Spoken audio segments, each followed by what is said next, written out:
रुकिए रुकिए, स्क्रॉल करने के पहले मेरी बात थोड़े ध्यान से सुनिए। क्या आपको पता है, मैंने आज तक का सबसे शानदार और बढ़िया प्रोडक्टिविटी हैक जान लिया है। आपको भी जानना है तो इस वीडियो को अंत तक देखिए। ये है डे 19 ऑफ डे 30, जिसमें हम बात करने वाले हैं प्रसिद्ध लेखकों के किताबों से लिए गए कुछ अनोखे कॉन्सेप्ट्स की। Lean six sigma pocket tool book, ये एक किताब है जिसके अंदर एक साइंटिफिक एंड अमेजिंग कॉन्सेप्ट के बारे में बात की है, जिसका नाम है SIPOC फ्रेमवर्क। अगर आप किसी भी प्रोसेस को सिस्टमैटिक और बेहतर बनाना चाहते हैं तो SIPOC आपके लिए एक रामबाण उपाय की तरह है। वो भी आपके प्रोसेस को 5 एलिमेंट्स में बांटकर आपको समझाता है। आइए जानते हैं कैसे। ये देखिए SIPOC, सप्लायर, फिर इनपुट, फिर प्रोसेस, फिर आउटपुट एंड देन कस्टमर्स। अब हम एक एक करके इसके बारे में और जानेंगे, तो क्यों ना एक टेस्टी सा एग्जाम्पल की हेल्प लिए जाए। मान लीजिए आप घर पर पिज्जा बनाना चाहते हैं, तो SIOP फ्रेमवर्क कैसे ऑपरेट करेगा। सबसे पहले आता है सप्लायर्स। ये वो लोग हैं जो कोई संस्था होती है या ऑर्गेनाइजेशन होती है या आपको किसी भी काम के लिए इनपुट्स प्रोवाइड करती है।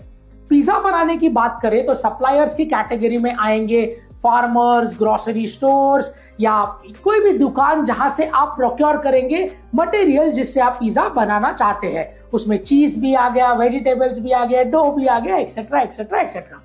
दूसरे नंबर पर आता है इनपुट। आपके प्रोसेस में जिस भी सामान या रिसोर्स की जरूरत पड़ती है वो होता है इनपुट। अब पिज्जा बनाने के लिए क्या इनपुट लगेगा, तो आटा लगेगा, चीज लगेगी, सॉस लगेगी, ओवन लगेंगे, यूटेंसिल्स लगेंगे और बहुत कुछ। इन सभी चीजों को बिना पिज्जा नहीं बना पाओगे। अब थर्ड वन आता है प्रोसेस। अब हमारे इनपुट तो हमें क्लियर हो गए कि क्या क्या है, और आउटपुट तो हमें पता है, that is the delicious pizza. तो सब मटेरियल से पिज्जा बनने की स्टेप को बोलते हैं प्रोसेस।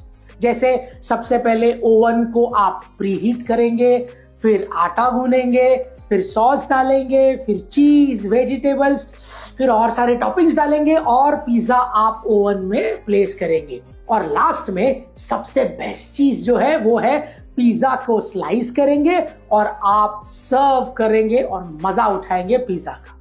देखिए, मेरा इरादा आपके मुंह में पानी लाने का बिल्कुल भी नहीं था, हालांकि मेरे मुंह में भी आ गया है। बस अच्छी तरीके से आपको एग्जांपल से समझाना चाहता था ताकि आपको पूरे प्रोसेस की जानकारी आ जाए। अब प्रोसेस के बाद जो सबसे बड़ी चीज है वो है आउटपुट। प्रोसेस के बाद सामान या सर्विस हमें मिलती है, उसे हम आउटपुट कहते हैं। हमारे एग्जाम्पल में घर का बना टेस्टी और यम्मी पिज्जा ही हमारा एक्चुअल आउटपुट है। And the last comes is the customers whom you are serving the pizza। अब आउटपुट जिसे मिलेगा और उस आउटपुट का फायदा उठाएगा वही तो होता है कस्टमर, भले इस केस में आप खुद ही कस्टमर है। तो इस तरह से SIPOC यानी supplier, input, process, output, customers के मॉडल को हमने समझा। मिल गए आपको अपने प्रोडक्टिविटी बढ़ाने के बेहतर हैक्स। तो इस तरह से आप SIPOC डायग्राम को समझकर इंप्लीमेंट कर सकते हो। तो मिल गया आपको आपके प्रोडक्टिविटी बढ़ाने का सबसे बेहतरीन तरीका। तो ऐसे और भी इंटरेस्टिंग कॉन्सेप्ट्स के बारे में अगर जानना है तो बस किताबशाला को फॉलो कीजिए।